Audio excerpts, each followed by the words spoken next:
So I am an absolute menace in the house right now because my room is being painted. So pretty much like all of my belongings, hey there, are just out here spread around the house in the common areas. So very kind of my housemates to be cool with this. And in fact, my roommate, she's staying at her boyfriend's house so that I can stay and sleep in her room, which is so kind. So yeah, absolute mess out here at the moment as my room is getting painted. So the room hasn't been painted in like 8 years, and they said you can get it painted as you move in. So I was like, cool, can I have it white please? And they were like, no, sorry, you gotta like do the color that's like in the rest of the house. So this like kind of grayish color. And I was like, fine, no worries. That's okay too. And then they came and painted yesterday, and I got home from work last night and I came into my room to check out what my new room looks like. And it is not grey, it is pink. I arrived home to just a pink bedroom. That's what it's meant to be, or what I was told it would be. That's what I asked for, white, and what I got was pink. Honestly, not hating the fact that it's pink. Pink is very fun. Pink is one of my favorite colors. I'm wondering whether I just keep it and embrace the pink, or whether I let them know it's not the color it's meant to be. I do think you know what, it's also such a fun shade of pink. And it's very feminine, and I'm very much in my feminine era at the moment. So it is nice to be in this beautiful feminine pink space. I might end up keeping it. I think I will. But I'm also like worried, like filming wise, if the pink will just like reflect a bit funkily. No, we're filming right now and it's okay.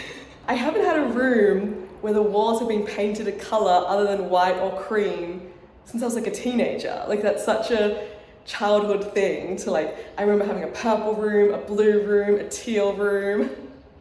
And so it is kind of fun to be in my 30s and have a pink room. Like it's very joyful. And I feel like it's a little bit of a nice surprise because I was expecting just grey.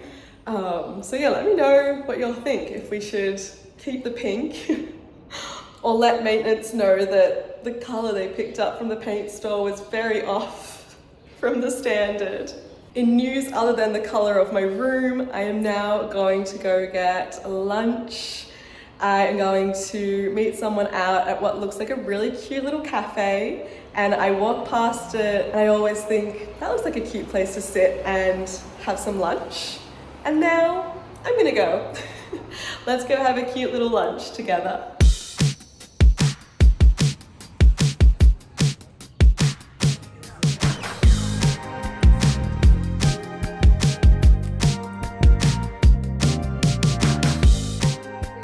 I have been sleeping on this mattress on the floor for far too long. I have really delayed getting any furniture. At first it was because they had to come in and paint the room. Then they painted it not the color that it was, so I thought maybe they would come back and fix that, but they're not.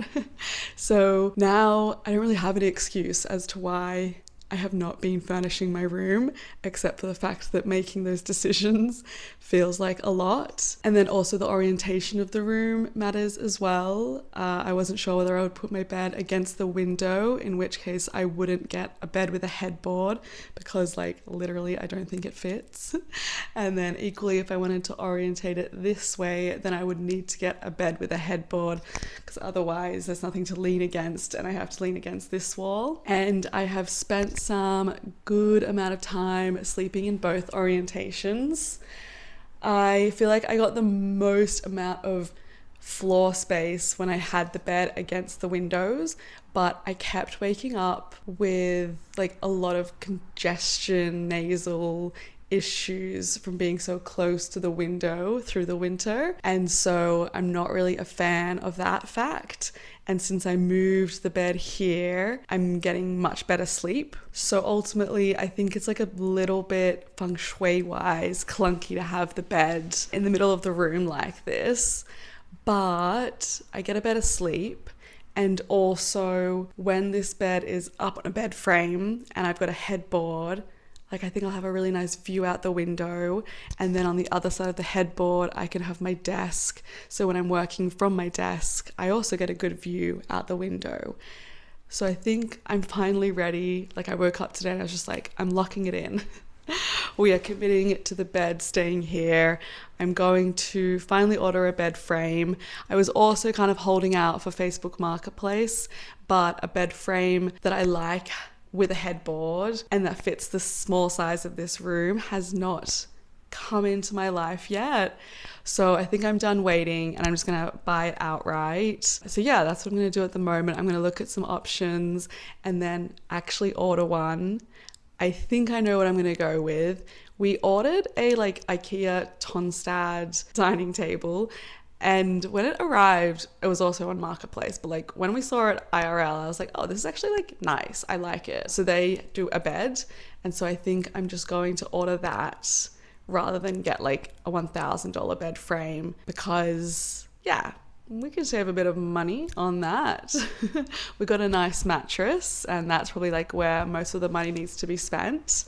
And I don't mind the simple design of the Tonstad IKEA bed frame, but I'm also going to look and see if there's other brands as well just before I lock it in. This is how I've had to sit every night if I'm like doing something on my laptop or reading a book or something. Which, like, luckily I am the right stature for the length of this bed.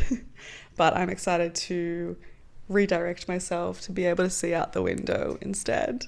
And also to get off the floor. I literally feel like a student sleeping down here. For bed brands, what I've kind of seen come up a lot on Marketplace is like Article, West Elm, IKEA, and then like Amazon and like Wayfair options as well. I do think I want to go something with like an oak timber. I just aesthetically am drawn to that. Oh yeah, and I keep seeing this Thuma brand as well.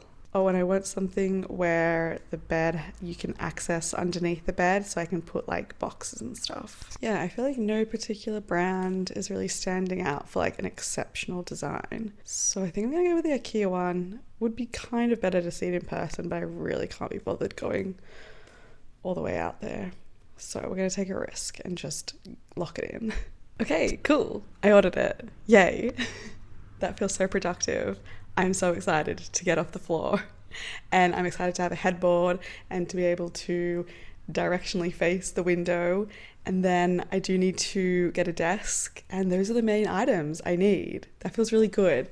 I am very satisfied. Also, I feel like choosing the timber will make for a good kind of room divider, I guess, between the bed and the desk. Like, it's a nice solid surface instead of something material. So I could also like pin things on the back of the headboard against the desk. Yay. I'm excited. Now I just gotta get the bed, build it, and the room is starting to slowly come together. Happy days. I have come up to Boston for the marathon this weekend, which is one of the longest ever running marathons in the world. Oh, it's cold. She's crying. Oh my god, these streets are so beautiful. I've never been to Boston before. It is so exciting. I'm technically here for work, but as you all know, I'm also a runner, so I would honestly do this weekend voluntarily. I love when the city comes alive for the London Marathon, and in Sydney I've run the half marathon, which is part of the full Sydney Marathon day, and it is just such an exciting energy and buzz to the city. So I'm so excited to be here for like the Boston Marathon weekend. I'm here like checking out all the different things that are happening in the city and how it's being activated, because as you know, I work in experiential design, so we do a lot of this for work. This is crazy to see everyone out running. In the hotel I just ran into this 65-year-old man, and he was talking about how he's been running since 1980, before I was born, and back in the day they would stop the clocks on the Boston Marathon at 3.5 hours. If you didn't run it under 3.5 hours, done. They didn't want you there anymore, which is so brutal. And obviously also Boston Marathon is a little bit like that today, in the sense that it's one of the hardest to qualify for. You have to be pretty bloody fast. I don't think I will be qualifying in this lifetime, but I'm excited to cheer people on. At the moment, I'm on my way to a shakeout run and gonna meet the rest of the community, the running community here. Last night, I went to a movie premiere of some guys who had filmed a little movie about getting ready for the Boston Marathon, and that was really cute. I met a bunch of different people from the running community there as well. It truly is like a community. It's not an individual sport, it's something you do with people. It's got me really inspired to actually join a run club in New York. I had one in London. I haven't joined one yet in New York, but this has been the final straw. I'm joining a run club back in New York when I get back. Okay, I'm gonna take you around and show you all the different things that are happening, and honestly it's just crazy to walk around and see how many people are running. Like, everyone is running everywhere and everyone's talking about it and dressed for it, and they've got the merch. It's, yeah, oh my god, these streets are so beautiful. Okay, let's go.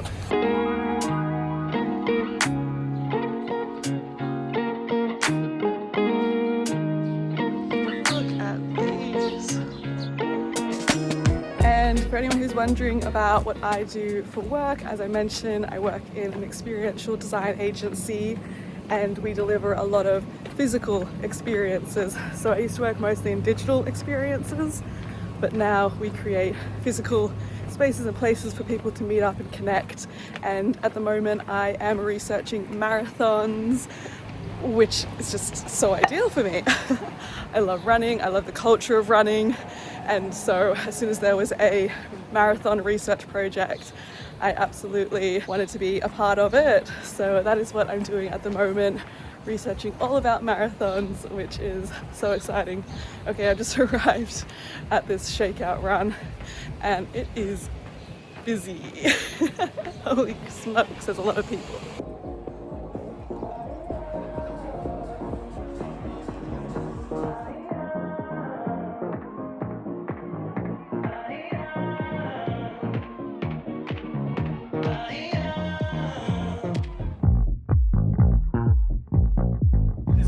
Shakeout powered by Nike Running. Thank you so much for joining me here today. I'm so excited to see everybody. This is an incredible turnout.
Hello from Boston and Marathon Monday. Oh my gosh, yesterday was so much fun. The streets were just so alive and activated and everyone was out and about. They were all talking about the run, talking about just like running in general. I love run chat. I love running communities, the support, the inspiration.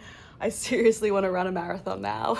I'm gonna see if that's possible, like if I can sign up to one of the majors and actually get a spot. Yeah, it's gotta happen. I went to so many different things yesterday and talked to so many different people, all with like different reasons for running and running this particular marathon. And I had a lot of fun also seeing what all the different brands were doing. As you would have seen in my vlog or video footage from yesterday, because I guess this is the vlog, I won a bandit hat. They were like really leaning into the whole Celtics 4-leaf clover situation. So you did like a little scratch it and you could win socks or a hat. I went and joined that shakeout run with Nike in collaboration with Heartbreak Hill Running Company, which has been around for like 17 years. That was really cool. They had lots of cool stickers. I love this one. It says like run hard, risk heartbreak.